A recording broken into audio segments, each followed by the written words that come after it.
Hello friends, Adam here with FED. Today we're going to be ranking all the heroes relics and all the relics that aren't considered heroes relics because Three Houses lore stuff that I won't get into.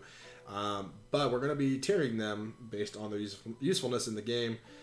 Honestly, a lot of them are going to be pretty similar. A lot of them are just good regardless, but I'm going to do my best to kind of differentiate them. I will not be taking the quote-unquote canon or like crest user just because these can be used by anyone who has a crest without taking damage, but they can also just be used by anyone regardless of you have a crest or not. You'll just take 10 damage after battle. So I don't think the, again, quote-unquote canon user is all that important, except in the case of their combat arts, which, and for a few of them, I will be talking about them. Okay, so let's get started. First, Byleth. I'm sorry, not Byleth, but I'm going to be just... I couldn't find pictures of all of the crests, all the relic weapons, so instead of doing that and like using pictures for all of them, I'm just going to use the characters that they are most closely associated with to represent them, if that makes sense. That seemed easy and fair enough. So, first we have the Sword of the Creator, which is Byleth's personal weapon. Is the only one that is 100% personal to him. Literally no one else can use it. It like won't let them use it.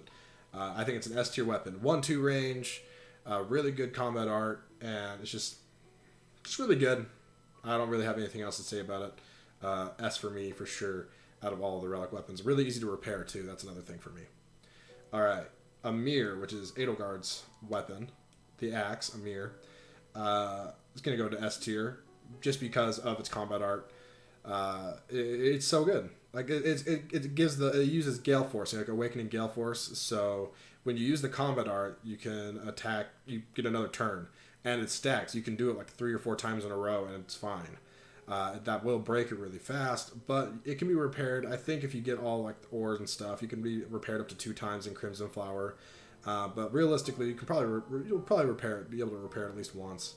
So yeah, that's my understanding. I might be wrong on that. But I think Amir is definitely S tier, super good. Okay.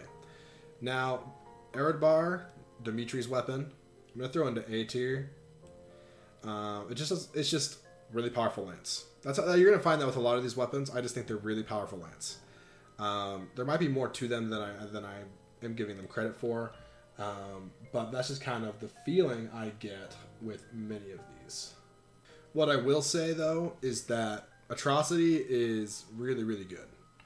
Atrocity might be one of the better damage-dealing combat arts in the game, just because it actually might just be the best. So you have to have the Crest of Blathed, or however you blade it, or however you say that, to use Atrocity, so it's only Dimitri can use it, unless you're playing New Game Plus and you give someone a Crest item.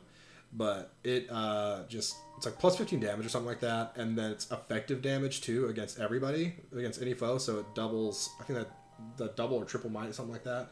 So it's a delete button. I mean, it takes a lot of uses out of your 20 use weapon, but still, that's so good. So I don't think it's quite as useful as the Sword of the Creator or Amir, but it is really, really good. All right, Fail Not, which is most often associated with Claude, but again, it can be used by any bow user.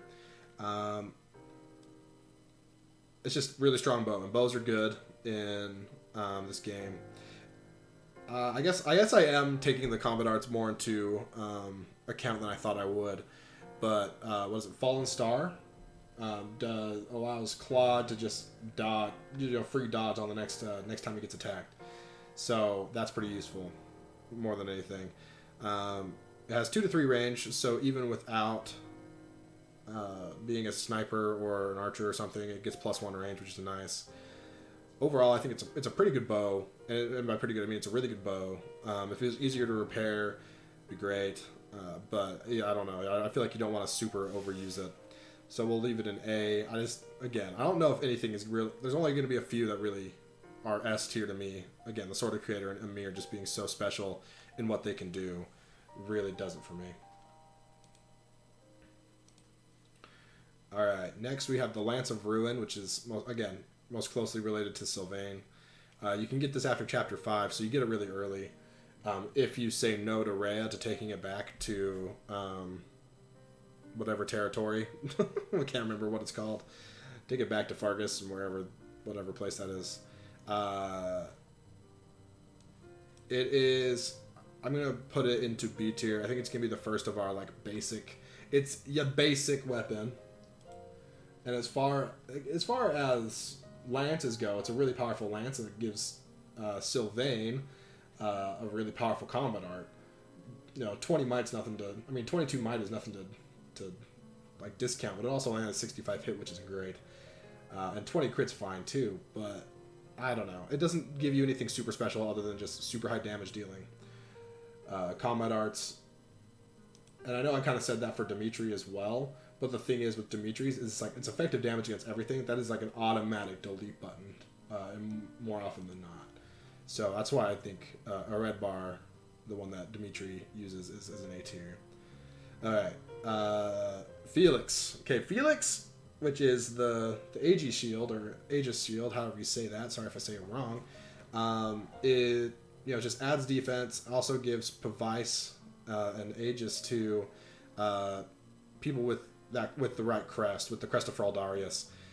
Now, I think this is one of the more underwhelming relics in the game, but it's just a good shield. Plus 6 protection and plus 3 resilience is great, and for 6 weight. And on Felix, here's the thing: if you put Felix into, say, Grappler, so he's using light weaponry anyways, the 6 weight's not going to be a big issue.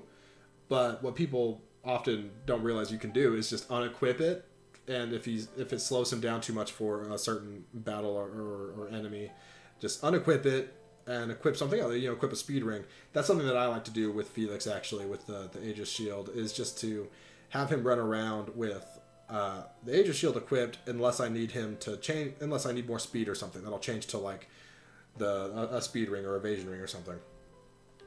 But again, this can be. It's not exclusive to Felix. Other than that, it's just a good shield.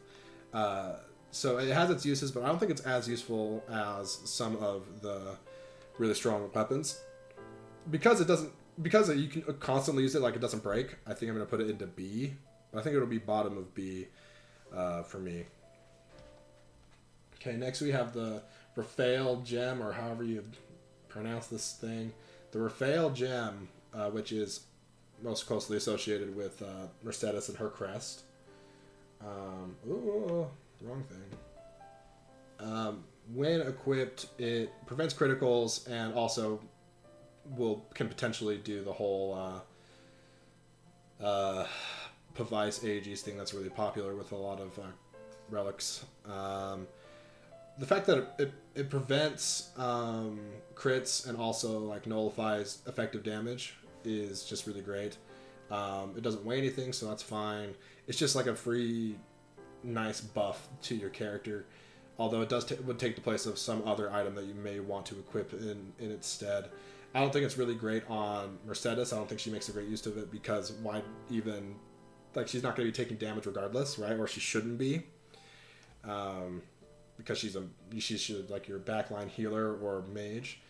Or even just like mid-mage dealing damage, So I think the Rafail gem is just, I don't know, kind of crappy on her, decent on other people. I think it's similar to the Crest of Fraldarius, the Aegis shield, in that because it just kind of is passive and never breaks, it's at least worth something. But I'm going to throw it into, I think it's better than the Aegis shield, but I'm going to throw it into B tier. Alright, next we have Crusher, which is, again, most closely related to Annette, the Crest of Dominic. Deals magic damage, so it's a magic axe. I feel like if this weapon had like 1-2 range, it'd be like super good, but it doesn't. Just because it reminds me of like the bolt axe, except like better. So it can deal tons of damage. Annette, because she has the Crest of Dominic, can use Dust, which is its combat art, which adds like 20 might to it. So it's like just with like by the weapon itself, not adding her magic to it already. That's 38. That's like 38 magic damage. So it hits on the weaker defense stat, generally weaker defense stat, I should say. And I don't know, just that alone makes it really good to me. And I think it puts it above some of the stuff we're going to put in B tier. I think I'm going to put this in bottom of A, maybe top of B. I do wish it was easier to get, but it is only available on Azure Moon. But that's fine. I'm not going to hold that against it. Oh, everybody, say hi to Milo. All right, next let's move on to Luwin, represented by Ingrid here. Luwin, I might be saying it right, Luwin. I think its selling point is it's obviously pretty high might, but also it's just stupidly accurate. It has 90 hit, which is about as high as it gets in the game. Of course, there's some that have like 100, but 90 hits really great. I think it's like similar. It's like similar to like the Lance of Ruin in terms of usefulness, in my opinion. Neither really stand out to me as being better than the other. Okay, next we have Thyrsus, represented by Lorenz here. You get it from his paralog, which is awesome. And this is a definite S tier for me. The thing with Thyrsus is not only, again, relic weapons can be used by anybody, but they might take damage. They'll take damage if they don't have the right. They just don't have a crest with it. So you can just pass this around, and I feel like because it adds 2 range to magic attacks, Thyrsus is the easiest relic weapon to pass between different mages on the same turn and make use of.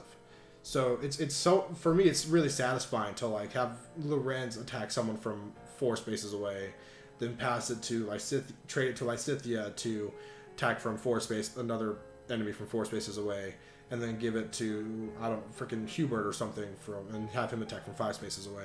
Just stuff like that. I think it's so useful.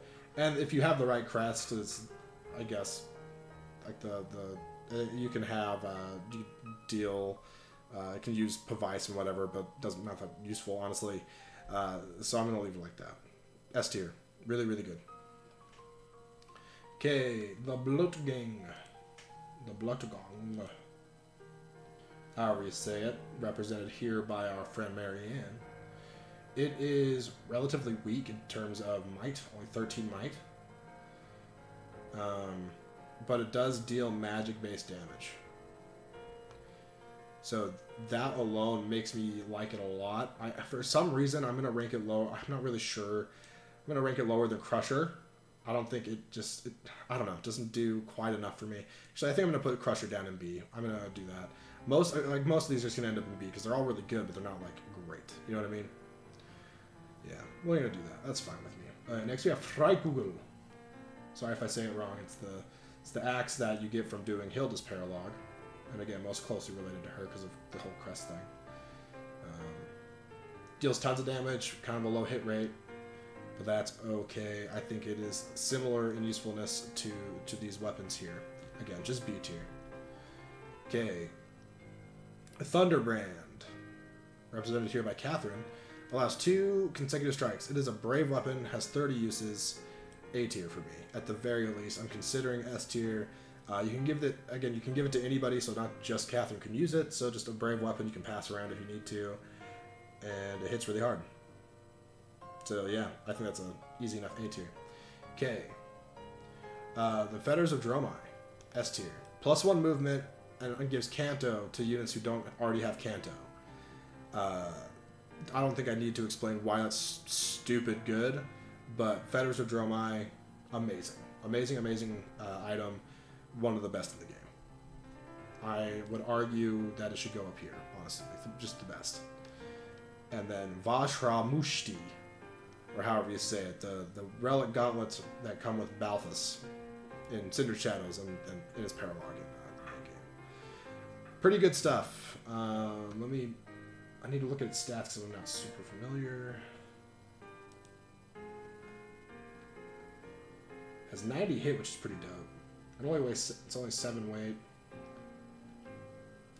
Pretty dope. And 30 uses is great, which makes sense because it has a brave effect. I'm going to put it... I think, honestly, it's like similar to a lot of these. I'm going to put it into A tier. Put it to A tier just because, I don't know. I think it's at least as good as Thunderbrand, so I think this is fine.